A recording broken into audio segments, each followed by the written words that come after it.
Zary nofisis lay fitiavantsika roa, lay fiarahana tsara teo aloha, nivadika tomany alahelo tao am-po, no ny adala izay vitako tsikitsiky tambita afalina sangisan aizireo teny marofisise mapamanga tena sarotra mikio ny anadino anao efa avy amikio ny natonga izao mba omefatsoram-po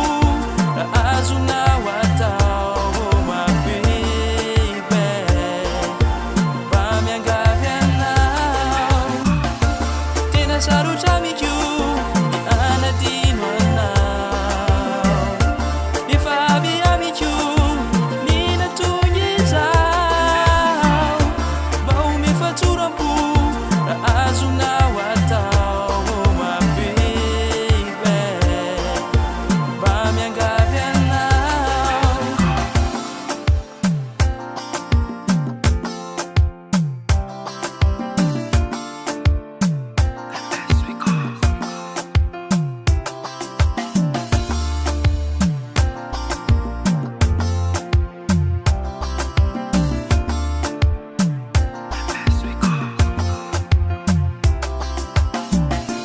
Zay rehetra tao tsy mety avoko,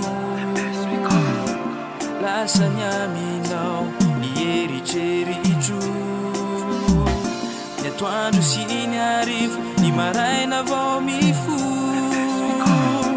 mbola ianao foana no masaka ao ando, oditrako dia mba fafao azavela ibanantsainao resotalo bazao badinio ihany fazavela amizao